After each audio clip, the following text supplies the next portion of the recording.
आकाशवाणी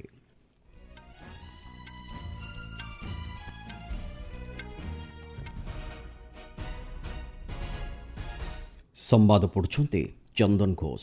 मुख्य संवाद नुआदिल्ली रे आज सकाळे चाणक्य प्रतिरक्षा सम्मेलनी 2025 रो उद्घाटन करिवे राष्ट्रपति। परे ओडिशा और उत्तर प्रदेश को दुईदिनिया गस्तरे जाई आज ओडिशा विधानसभा रे देबे उद्बोधन। गुजरातर अहमदाबाद ठारे आयोजित हेबो 2030 राज्यगोष्ठी क्रीड़ा प्रतियोगिता। क्रीड़ा प्रति देशवासी प्रतिबद्धता और खेलवाड़ मनोभाव को यह प्रतिफलित करुछि कहिले प्रधानमंत्री। भारतीय महाकाश स्टार्टअप स्काई रूट रो इन्फिनिटी कैंपस को आज उद्घाटन करिवे प्रधानमंत्री। भारत इंडोनेशिया प्रतिरक्षा मंत्री स्तरीय सम्मेलनी आज आरंभ होउछि नुआदिल्ली रे। एवं हांगकांग ताइपो जिले में सुउच्च आपार्टमेंट गुड़िकर अग्निकांड जोगु 44 जनकर मृत्यु 179 रु अधिक निखोज। राष्ट्रपति द्रौपदी मुर्मू आज सकाळे नुआदिल्ली रे चाणक्य प्रतिरक्षा सम्मेलनी 2025 तृतीय संस्करण उद्घाटनी समावेश में उद्बोधन देवे। ଏହି ଦୁଇଦିନିଆ ଅଧିବେଶନରେ ପ୍ରତିରକ୍ଷା କ୍ଷେତ୍ରର ଉଭୟ ଜାତୀୟ ଓ ଆନ୍ତର୍ଜାତିକ ସ୍ତରର ବିଶେଷଜ୍ଞ ଏକତ୍ରିତ ହୋଇ ଏହି କ୍ଷେତ୍ରର ବିକାଶ ସମେତ 2047 ସୁଦ୍ଧା ବିକଶିତ ଭାରତ ଗଠନ ସମୟରେ ଭାରତର ପ୍ରତିରକ୍ଷା ପ୍ରାଥମିକତାକୁ ପ୍ରାଧାନ୍ୟ ଦେଇ ବୈଷୟିକ ଜ୍ଞାନକୌଶଳ ରୂପାନ୍ତରୀକରଣ ଏବଂ ବିଭିନ୍ନ ସଂସ୍କାରମୂଳକ ପଦକ୍ଷେପ ଉପରେ ମତ ବିନିମୟ କରିବେ। ଏହି ଅଧିବେଶନର ବିଷୟବସ୍ତୁ ରହିଛି ସଂସ୍କାରର ରୂପାନ୍ତରୀକରଣ, ସଶକ୍ତ, ସୁରକ୍ଷିତ ଏବଂ ବିକଶିତ ଭାରତ। ଏହି ଅଧିବେଶନର ଦ୍ୱିତୀୟ ଦିନରେ ପ୍ରତିରକ୍ଷା ମନ୍ତ୍ରୀ ରାଜନାଥ ସିଂ ଉଦ୍ବୋଧନ ଦେବାର କାର୍ଯ୍ୟସୂଚୀ ରହିଛି। ରାଷ୍ଟ୍ରପତି ଦ୍ରୌପଦୀ ମୁର୍ମୁ ଆଜିଠାରୁ ଓଡ଼ିଶା ଓ ଉତ୍ତର ପ୍ରଦେଶକୁ ଦୁଇଦିନିଆ ଗସ୍ତରେ ଯିବେ।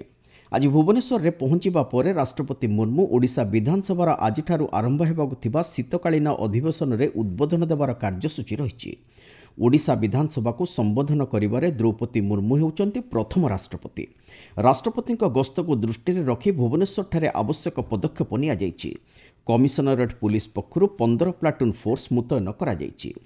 ଆସନ୍ତାକାଲି ରାଷ୍ଟ୍ରପତି ଉତ୍ତର ପ୍ରଦେଶ ଗସ୍ତ କରି ଲକ୍ଷ୍ନୌଠାରେ ବ୍ରହ୍ମକୁମାରୀଙ୍କ ଏକ ସମାରୋହରେ ଯୋଗ ଦେବାର କାର୍ଯ୍ୟସୂଚୀ ରହିଛି। ପରେ ଲକ୍ଷ୍ନୌଠାରେ ଅନୁଷ୍ଠିତ ହେବାକୁ ଥିବା ଭାରତ ସ୍କାଉଟ୍ସ ଓ ଗାଇଡ୍ସର ହୀରକ ଜୟନ୍ତୀ ସମାରୋହରେ ରାଷ୍ଟ୍ରପତି ଉଦ୍ବୋଧନ ଦେବାର କାର୍ଯ୍ୟସୂଚୀ ରହିଛି। 2030 राज्यगोष्ठी क्रीड़ा प्रतियोगिता भारत में आयोजित हेबो। ब्रिटेनर ग्लास्गोଠାରେ अनुष्ठित राज्यगोष्ठीर 74टी देशर साधारण अधिवेशन में यह निष्पत्ति नियाଯାଇଛି। 2010 मसीह नुआदिल्ली रे प्रथम थर लगी यह प्रतियोगिता आयोजित हेबा परे 2030 रे अहमदाबाद ठारे द्वितीय थर लगी यार शताब्दी संस्करण अनुष्ठित हेबो। एहाद्वारा 2036 ओलंपिक्स प्रतियोगिता को भारत में आयोजन करिवार निष्पत्ति अधिक सशक्त होइछि। अहमदाबाद ठारे एही प्रतियोगिता आयोजन लगी गत एक दशंधि धरी युद्धकालीन भित्तिरे क्रीड़ा भित्तिभूमि को उन्नत करा जाउछि। राज्यगोष्ठी क्रीड़ा परिषद पक्षरु दिया जायथिबा सूचना अनुसार 2030 संस्करण में 15 ରୁ 17टी क्रीड़ा प्रतियोगिता अनुष्ठित हेबो।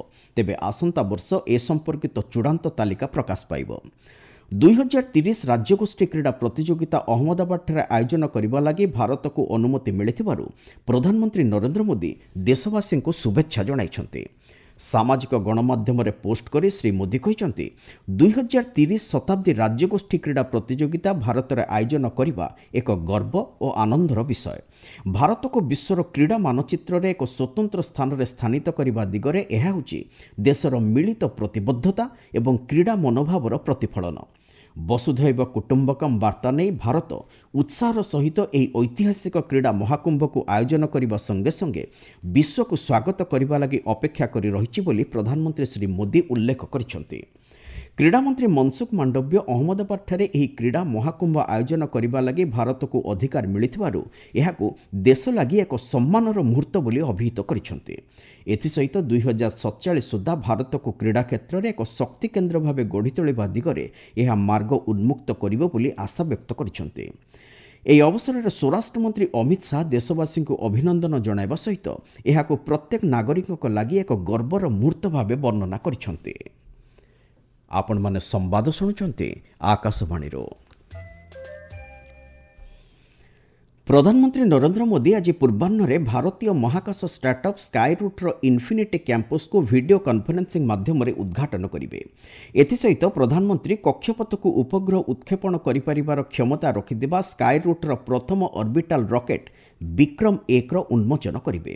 ଅତ୍ୟାଧୁନିକ ଜ୍ଞାନକୌଶଳର ପ୍ରାୟ 2 ଲକ୍ଷ ବର୍ଗଫୁଟ ପରିମିତ ଅଞ୍ଚଳରେ ଏହି କ୍ୟାମ୍ପସ୍ ବିକଶିତ କରାଯାଇଛି। ଏତଦ୍ବ୍ୟତୀତ ସେଠାରେ ପ୍ରତ୍ୟେକ ମାସରେ ଗୋଟିଏ ଲେଖାଏଁ ଅର୍ବିଟାଲ ରକେଟ୍ ନିର୍ମାଣ କରିବାର କ୍ଷମତା ମଧ୍ୟ ରହିଛି। ଆଇଆଇଟିରୁ ଉତ୍ତୀର୍ଣ୍ଣ ହୋଇ ଭାରତୀୟ ମହାକାଶ ଗବେଷଣା ସଂସ୍ଥା ଇସ୍ରୋର ପୂର୍ବତନ 2 ବୈଜ୍ଞାନିକ ପବନ ଚନ୍ଦନା ଓ ଭାରତ ଢାକା ପରବର୍ତ୍ତୀ ସମୟରେ ଭାରତର ଏହି ଅଗ୍ରଣୀ ଘରୋଇ ମହାକାଶ କମ୍ପାନୀ ସ୍କାଏରୁଟ୍ ପ୍ରତିଷ୍ଠା କରିଛନ୍ତି। 2022 ନଭେମ୍ବରରେ ସ୍କାଏରୁଟ୍ ପ୍ରଥମ ଭାରତୀୟ ଘରୋଇ କମ୍ପାନୀ ଭାବେ ବିକ୍ରମ ଏସ୍ ନାମରେ ମହାକାଶକୁ ସବ୍ ଅର୍ବିଟାଲ ରକେଟ୍ ଉତ୍କ୍ଷେପଣ କରିଥିଲା। ପ୍ରଧାନମନ୍ତ୍ରୀ ନରେନ୍ଦ୍ର ମୋଦିଙ୍କ ଅଧ୍ୟକ୍ଷତାରେ ଗତକାଲି ନୂଆଦିଲ୍ଲୀଠାରେ କେନ୍ଦ୍ର କ୍ୟାବିନେଟ୍ର ଏକ ଗୁରୁତ୍ୱପୂର୍ଣ୍ଣ ବୈଠକ ଅନୁଷ୍ଠିତ ହୋଇଯାଇଛି। ଏହି ବୈଠକରେ ସିଣ୍ଟର୍ଡ ବିରଳ ମୃତ୍ତିକା ସ୍ଥାୟୀ ଚୁମ୍ବକ ଉତ୍ପାଦନକୁ ପ୍ରୋତ୍ସାହନ ଦେବା ସମ୍ପର୍କିତ ପ୍ରସ୍ତାବ ପାରିତ ହୋଇଛି। ଏଥିସହିତ ପୁଣେ ମେଟ୍ରୋ ଦ୍ୱିତୀୟ ପର୍ଯ୍ୟାୟ ରେଳ ପ୍ରକଳ୍ପ ଓ ଅନ୍ୟ 2ଟି ପ୍ରକଳ୍ପକୁ ମଧ୍ୟ ମଞ୍ଜୁରୀ ମିଳିଛି। ଏ ସମ୍ପର୍କରେ ଗଣମାଧ୍ୟମକୁ ସୂଚନା ଦେଇ ସୂଚନା ଓ ପ୍ରସାରଣ ମନ୍ତ୍ରୀ ଅଶ୍ୱିନୀ ବୈଷ୍ଣବ କହିଛନ୍ତି, rare earth permanent magnet manufacturing scheme. हम सब जानते हैं कि रेयर अर्थ और परमानेंट मैग्नेट ये आज एक स्ट्रेटेजिक सेक्टर से जुड़ी हुई चीज बन चुके हैं। इसका उपयोग इलेक्ट्रिक व्हीकल्स में, इलेक्ट्रॉनिक्स में, डिफेंस में, एरोस्पेस में, इतने सारे सेक्टर्स हैं, मेडिकल इक्विपमेंट में कई जगह परमानेंट मैग्नेट का उपयोग होता है और उसके बिना वो डिवाइस बन ही नहीं सकता। इस तरह की इसकी इंपॉर्टेंस है। भारत की रिक्वायरमेंट लगातार बढ़ती जा रही है परमानेंट मैग्नेट की, और इसके साथ 3 और बड़े फैसले लिए गए हैं, जिसमें पुणे मेट्रो का एक्सपेंशन है, दूसरा द्वारका जी से कनल उसकी डबलिंग का रेलवे लाइन का, और चौथा है बदलापुर से Karjat 3rd and 4th railway line का। ये सारे के सारे हमारे देश के जन जन के काम में आने वाले प्रोजेक्ट्स हैं। ପ୍ରତିରକ୍ଷା ମନ୍ତ୍ରୀ ରାଜନାଥ ସିଂ ଆଜି ନୂଆଦିଲ୍ଲୀରେ ତାଙ୍କର ଇଣ୍ଡୋନେସିଆ ପ୍ରତିପକ୍ଷ ଜାଫ୍ରି ଜାମସୋଏଦ୍ଦିନଙ୍କ ସହିତ ଭାରତ ଇଣ୍ଡୋନେସିଆ ପ୍ରତିରକ୍ଷା ମନ୍ତ୍ରୀସ୍ତରୀୟ କଥାବାର୍ତ୍ତାରେ ସହ ଅଧ୍ୟକ୍ଷତା କରିବେ। ପ୍ରତିରକ୍ଷା ମନ୍ତ୍ରଣାଳୟ ପକ୍ଷରୁ ଏ ସମ୍ପର୍କରେ ଜାରି କରାଯାଇଥିବା ଏକ ବିବୃତ୍ତିରେ କୁହାଯାଇଛି, ଉଭୟ ମନ୍ତ୍ରୀ ଆଞ୍ଚଳିକ ସୁରକ୍ଷା ବିକାଶ, ବିଭିନ୍ନ ଆଞ୍ଚଳିକ ତଥା ବୈଶ୍ୱିକ ପ୍ରସଙ୍ଗ ଉପରେ ସମୀକ୍ଷା କରିବା ସହିତ ଦ୍ୱିପକ୍ଷୀୟ ପ୍ରତିରକ୍ଷା ସହଯୋଗକୁ ଅଧିକ ସଶକ୍ତ କରିବା ଉପରେ ଆଲୋଚନା କରିବେ। ଦୁଇ ଦେଶ ମଧ୍ୟରେ ପ୍ରତିରକ୍ଷା ଭାଗିଦାରୀକୁ ଅଧିକ ସୁଦୃଢ଼ କରିବା ଦିଗରେ ଇଣ୍ଡୋନେସିଆ ପ୍ରତିରକ୍ଷା ମନ୍ତ୍ରୀ ଗତକାଲିଠାରୁ 2 ଦିନିଆ ଭାରତ ଗସ୍ତରେ ଆସିଛନ୍ତି।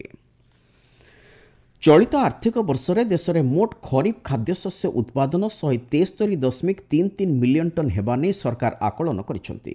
କୃଷି ଓ କୃଷକ କଲ୍ୟାଣ ମନ୍ତ୍ରୀ ଶିବରାଜ ସିଂ ଚୌହାନ ଗତକାଲି ଖରିଫ ଶସ୍ୟ ଉତ୍ପାଦନର ପ୍ରଥମ ଆଗୁଆ ଆକଳନ ରିପୋର୍ଟ ଜାରି କରିଛନ୍ତି।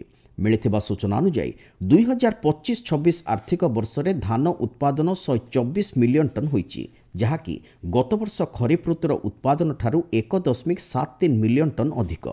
ସେହିଭଳି ଚଳିତ ଆର୍ଥିକ ବର୍ଷରେ ଆଖୁ ଉତ୍ପାଦନ 475 ମିଲିୟନ ଟନ୍ ଏବଂ କପା ଉତ୍ପାଦନ 29 ମିଲିୟନ ଟନ୍ ବେଲ୍ରୁ ଅଧିକ ହେବ ବୋଲି ଆକଳନ କରାଯାଇଛି।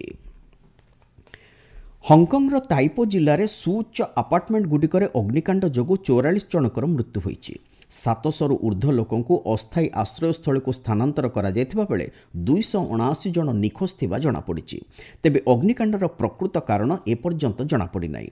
800ରୁ ଉର୍ଦ୍ଧ୍ୱ ଦମକଳ ବାହିନୀ ସେ ସ୍ଥାନରେ ପହଞ୍ଚି ନିଆଁକୁ ଆୟତ୍ତକୁ ଆଣିଛନ୍ତି।